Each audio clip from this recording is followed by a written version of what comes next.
For the past half a century, an ancient army of warriors has been quietly conquering the world. Wherever small battalions of China's famous terracotta warriors are exhibited, they win over a new legion of fans.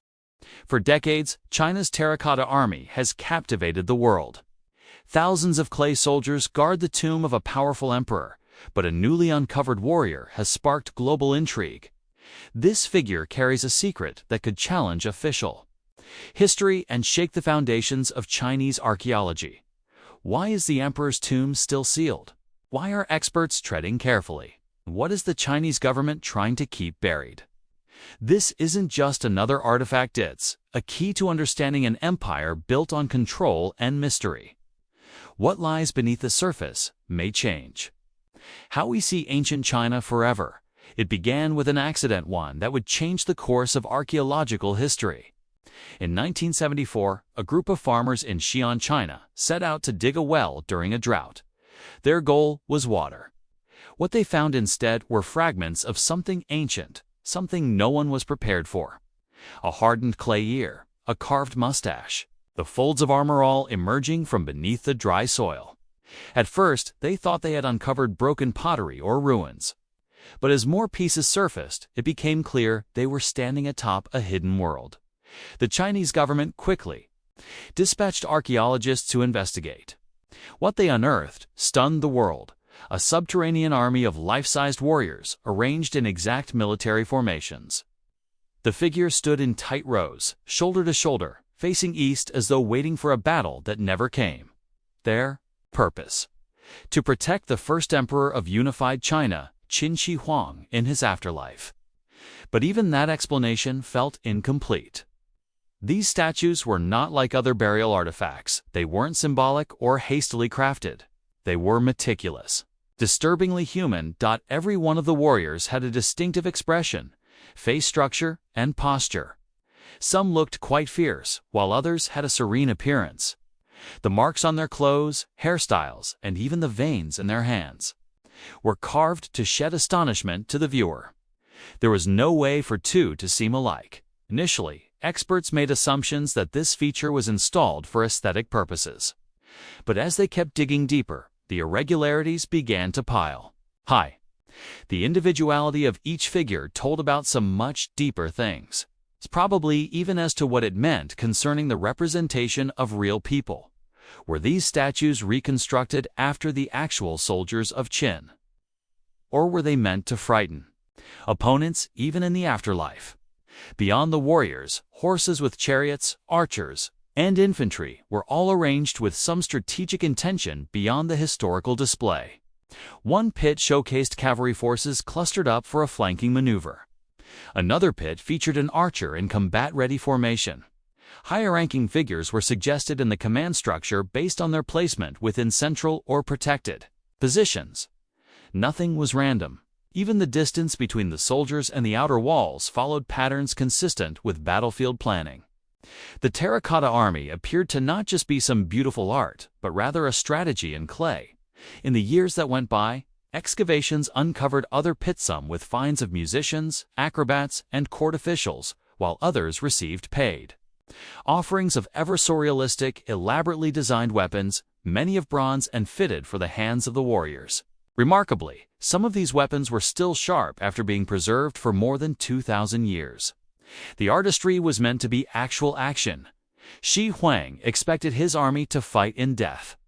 A realm of mystery surrounded that worker, an unremittingly huge mound, which is thought to contain the tomb of the emperor and is sealed off. The Terracotta Army stands encasing this mound like mighty guards in a security perimeter. For decades, the world thought it understood that message.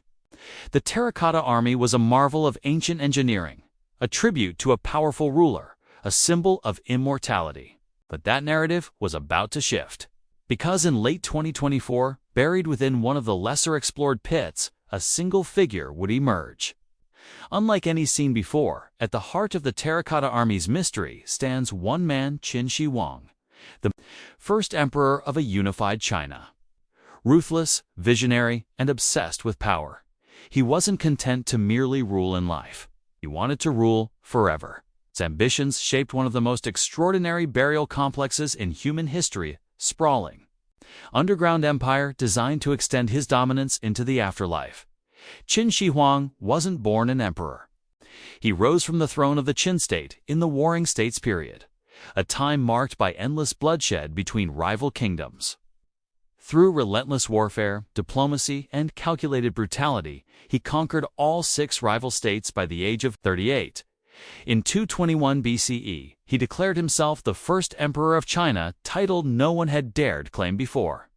He wasn't just uniting land. He was forging an identity, a new order from chaos. And that identity would not die with him. His rule was marked by radical reform and authoritarian control. He standardized currency, weights, and measures across the empire. He commissioned vast road systems and began the initial construction of what would become the Great Wall of China. But these advancements came at a terrible cost. Its projects demanded hundreds of thousands of workers, many of them peasants, prisoners, or conscripted soldiers, and many of them never returned home.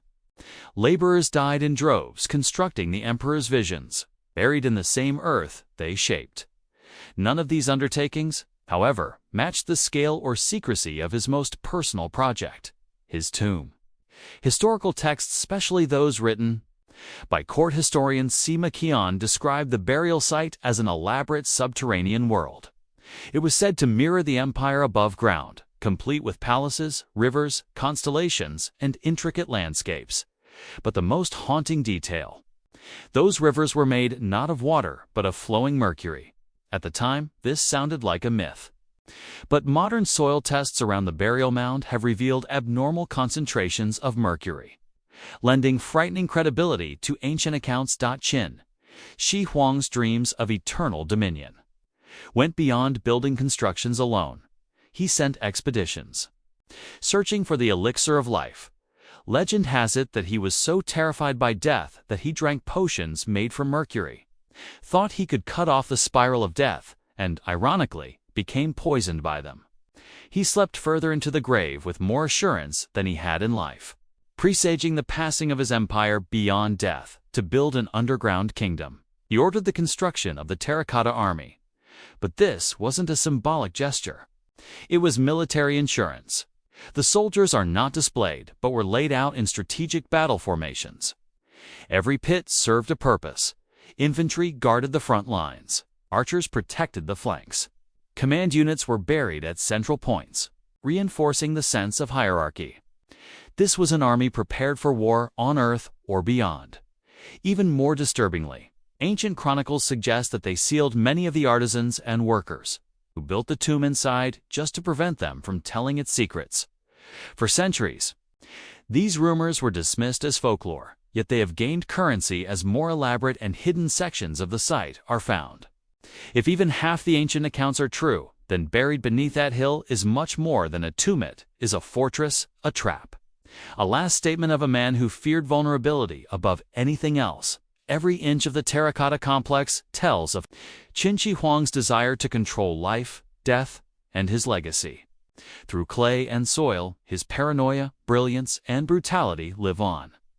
Yet, for over 2,000 years, the world has only known what he wanted them to see: a perfectly ordered army standing sentry over a sealed tomb.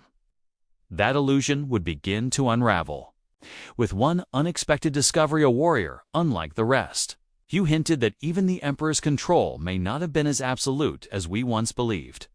For decades, a terracotta army seemed like a finished story. Rows upon rows of silent soldiers, meticulously crafted, eternally vigilant, an archaeological marvel, and a window into the mind of China's first emperor. Scholars studied the formations, cataloged the styles, and debated meanings. It was a magnificent puzzle that felt close to solved. But in the final days of 2024, everything changed with the unearthing of a single figure, one that shattered assumptions and rewrote the rules of precept. I've 1 to find came from Pit 2, one of the lesser-known excavation zones at the terracotta site near Xi'an. Unlike the densely packed foot soldiers and chariots of Pit 1, Pit 2 had always hinted at more strategic arrangements: archers, cavalry units, and military specialists. Excavations in that area were delicate and methodical, moving inch by inch through ancient soil. No one expected something revolutionary to emerge. But just days before the end of the year, a glimmer of elaborately etched clay peeked through the dirt at first. It looked like a typical upper torso and armored warrior. Nothing new, but something was off. The carving on the breastplate was far more ornate than any previously discovered. Fine ridges lined the shoulders with faint traces of red pigment still clinging to the grooves, suggesting it had once been painted in deep, commanding colors. The posture was different, too. The arm was raised, frozen in mid-command, as if issuing orders to the troops nearby. For decades, the Terracotta Army seemed like a finished story. Rows upon rows of silent soldiers, meticulously crafted, eternally vigilant in archaeological marvel, and a window into the mind of China's first emperor. Scholars studied the formations, catalogued the styles, and debated meanings. It was a magnificent puzzle that felt close to solved. But in the final days of 2024, everything changed with the unearthing of a single figure, one that shattered assumptions and rewrote the rules of what we thought we knew. The find came from Pit 2, one of the lesser-known excavation zones at the Terracotta site near Xi'an. Unlike the densely packed foot soldiers and chariots of Pit 1, Pit 2 had always hinted at more strategic arrangements: archers, cavalry units, and military specialists. Excavations in that area were delicate and methodical, moving inch by inch through ancient soil. No one expected something revolutionary to emerge, but just days before the end of the year, a glimmer of elaborately etched clay peeked through the dirt. At first, it looked like a typical upper torso and armored warrior. Nothing new, but something was off. The carving on the breastplate was far more ornate than any previously discovered. Fine ridges lined the shoulders with faint traces of red pigment still clinging to the grooves, suggesting it had once been painted in deep, commanding colors. The posture was different, too. The arm was raised, frozen in mid-command, as if issuing orders to the troops nearby. As the team unearthed more of the figure, the clues added up fast. This was not a common soldier. This was a commander, possibly the first one ever discovered. His presence in the pit rewrote everything experts believed about the site's organization. Until this point, it was thought that generals or high-ranking figures weren't sculpted as part of the army's layout, or at least hadn't survived. The terracotta soldiers were seen as generic representations of infantry, mass-produced to fill the emperor's afterlife ranks. Quite the opposite. This warrior fit no stereotype. The armor design is certainly one of a kind. The craftsmanship is breathtaking, and his position in relation to two nearby chariots suggests authority. Far from being buried with other commanding figures in Pit 3, which many consider the headquarters of the army, this commander stands near the flanking units, probably in command of a division of cavalry. This deviation raises stunning questions. Were commanders embedded throughout the pits for operational control of units with real tactical structure? Is this a fully modeled military hierarchy hidden beneath the fields? Historians and archaeologists quickly came in with their opinions. Some suggested this may not be a mere symbolic figure, but the true likeness of a real person immortalized in clay. Did the emperor's court designate specific leaders for preservation by literally casting them into the immortal afterlife? If so, the implications are enormous. The Terracotta Army was not merely an honorary guard, it was an actual rehearsal of real command structures, perhaps even a commemorative listing of people who did exist. The timing of the discovery made it even more shocking. More than 30 years had passed since any new major warrior had been unearthed. The majority believed that the pits had given up their largest secrets. A moment when interest in the site was waning, a very moment this figure appeared, a curiosity was sparked again, and every possible layout of the pits was re-examined. Every position of the warrior, every possible detail discarded before. What else might have been missed? What other people are left unknown?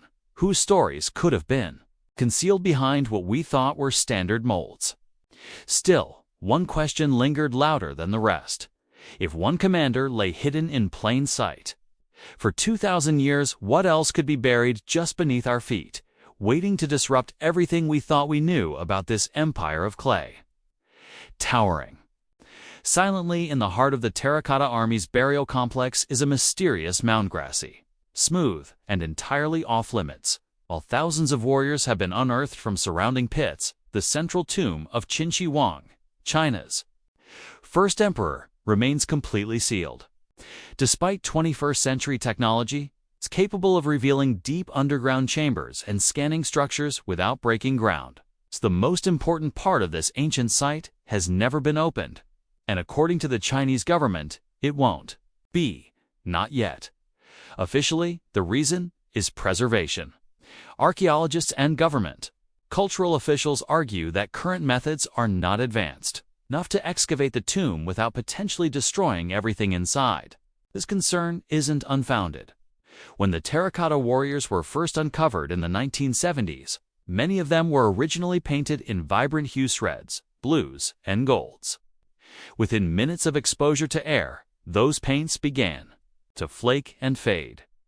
The rapid deterioration of their color was irreversible. Experts fear the same, or worse, could happen inside the emperor's chamber. Modern radar has mapped the interior layout of the tomb. Beneath the hill lies a sprawling chamber system complete with walls, corridors, and what appears to be artificial landscapes. Ancient texts describe palaces, miniature cities, and detailed maps of the empire carved into the stone. Rivers of mercury were supposedly created to mimic China's great waterways. These tales were once dismissed as mythology, but scientific testing has changed that. Soil samples from the tomb's perimeter have revealed shockingly high mercury levels far above any naturally occurring concentration. This suggests the rivers weren't metaphors. They were real, toxic, and possibly still intact. So if we know where it is, and even what's likely inside, why not open it? It's where the speculation begins. While China's official stance is clear, not until we can guarantee full preservation, a growing number of voices in the global archaeological community question whether that's the whole story. After all, this is not just any tomb. It is the final resting place of one of the most powerful and paranoid rulers in human history. A man who unified warring states, standardized laws and weights, and built a bureaucracy that still echoes in China today. Ancient historian C. McEwen informs. Qin Shi Huang's tomb served more than just a burial place. It was designed to be a fortress intended to repel intruders even in death. His writings describe traps, crossbows rigged to fire at anyone who entered the place, spurred deep in the walls to capture and slay looters.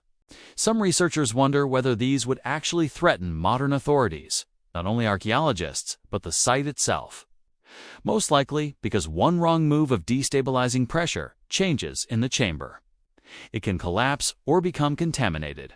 And here is the darker theory, moving from science into politics. Perhaps inside this tomb is evidence that the Chinese government does not want to be seen by the rest of the world. Perhaps a relic, a writing, or a revelation that might run against the dominant national narrative concerning China's origins or even its early unification. Though these claims have little evidence to back them up, the suspense and consistent refusal to open this site to excavation have kept conspiracy theories alive for decades. And there is a practical reason: tourism. The unanswered question of the unopened tomb obviously attracts a lot of public interest. People come to wonder what might be above ground, knowing something much greater lies below. The mystery remains as long as the tomb remains sealed. In that mystery dwells the power. And still, the question lingers: what could be so volatile, so sacred, or so dangerous that for over 2,000 years no one has dared to open the emperor's door? For decades, the Terracotta Army stood as a mysterious monument to the ambitions of China's first emperor. Thousands of figures, infantrymen, archers, charioteers stood in rows across massive pits, their expressions frozen in time. But in the final days of 2024, archaeologists unearthed a single figure that immediately challenged everything they thought they knew. It wasn't just another soldier or a variant of a known rank. This was something altogether new, a commander unlike any previously discovered. And with him came a cascade of questions that remain unanswered. Excavated from pit, two already associated with cavalry and specialized flanking units, the figure was at first only partially visible. The upper half was distinct, striking even. He wore armor that shimmered with pigment traces, once brightly painted. His face, unlike the typical calm or resolute expressions seen in most warriors, showed something more: urgency, authority, command. The posture itself was subtly powerful, with one arm raised higher than the other as though issuing an order, or signaling troops in motion. When the lower half was unearthed in early 2025, the puzzle grew more complex.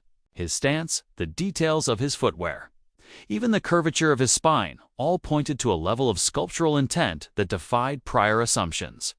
He wasn't made from a standard mold. He wasn't a symbolic placeholder. He was a representation of someone, possibly a real commander. Possibly a man who stood close to Qin Shi Huang himself. What shook researchers most wasn't simply the technical artistry, it was the implications. For years, the consensus was that the Terracotta Army was a mixture of uniformity and personalization. Bodies were mass-produced, heads were individualized. A few elite figures, generals and officers, had been found before. But even they followed known sculptural codes, layered armor, formal stances, established placements. Its new figure violated that code entirely. The armor was unique. It bore raised ridges not seen on other figures. Some believe these ridges might represent rank designations or affiliations to specific military units. His weapon fragments found nearby were more intricate than the standard bronze tools given to infantry. His proximity to two damaged chariots also suggested a different operational role, possibly mobile command. But most compelling was his placement, slightly behind but offset from a cluster of cavalry troops, as if overseeing and directing them. This opened an entirely new avenue of inquiry. Could it be that the Terracotta Army served more than just as a symbolic defense in the afterlife? Could it have been an actual replica of Qin Shi Huang's military chain of command in the real world?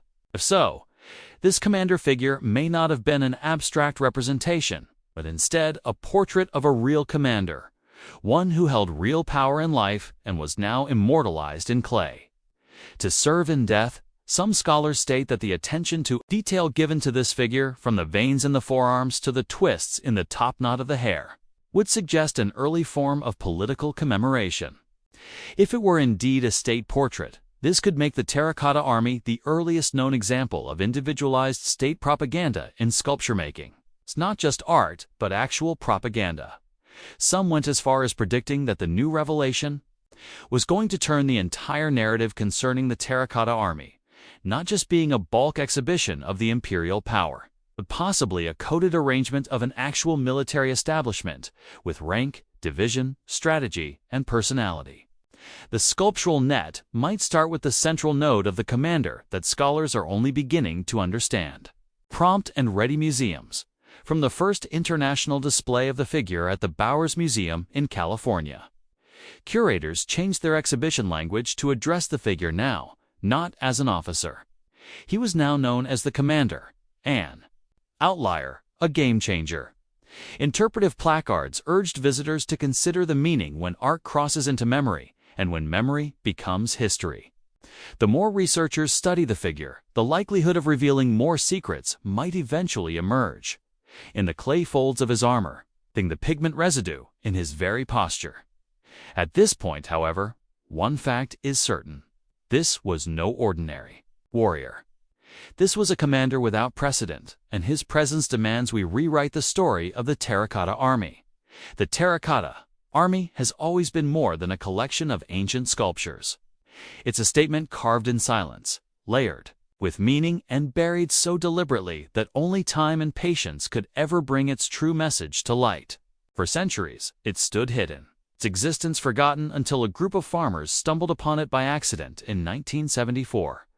But now, with the discovery of a previously unknown commander, scholars believe that the message buried with Qin Shi Huang's army is finally beginning to reveal itself, and it's not what anyone Expected, this isn't just about statues arranged in a grand funerary display. The Terracotta Army is increasingly being viewed as a coded blueprint of Qin Shi Huang's worldviewing, ideological, and strategic representation of an empire designed to last beyond death. Every figure, every piece of armor, every object's placement seems to be part of a vast, methodical structure. What once looked like impressive ancient craftsmanship now appears more like a master plan, carefully calculated and filled with symbols, meant to communicate long after the emperor was gone. The newly discovered commander has added fresh urgency to this interpretation. His presence in the second pit, thought to represent the flanks and auxiliary force, reframes the entire site. His detail, posture, and implied authority suggest that every figure may have held more than aesthetic value. They held roles, perhaps names, perhaps even stories. The diversity of facial expressions, once believed to be the result of artisans' experimentation, now hints at something deeper: intentional individuality, memorialization, and a layered narrative of power and loyalty. But the message goes even further than the soldiers. A direct refutation of the central burial mound, which is the final resting place of Qin Shi Huang, still sealed and untouched. The official decision not to excavate, in the name of preservation, has only seeded deeper speculation. If the Terracotta Army is as elaborate and deliberate as we suspect, what might lie inside the emperor's chamber? What message was buried so painstakingly that even to millennia later, we are just beginning to decipher it? Historical accounts written by Sima Qian, a court historian, warn of automatic crossbows firing, walls with traps built into them, and rivers of mercury flowing through a miniature landscape inside the tomb. Most dismiss these accounts as legends until modern scans detected abnormally high levels of mercury in the soil around it. What had seemed like a myth is suddenly scientifically probable. The tomb, it seems, was not just originally meant to house a dead emperor, but to be a sealed world. One, perhaps engineered to outlast civilizations, one that was never meant to be opened. This raises a larger issue. What kind of a message could one possibly bury with such effort for nobody to read? Perhaps the answer lies in Qin Shi Huang's desire to prove immortal, his body and his reign.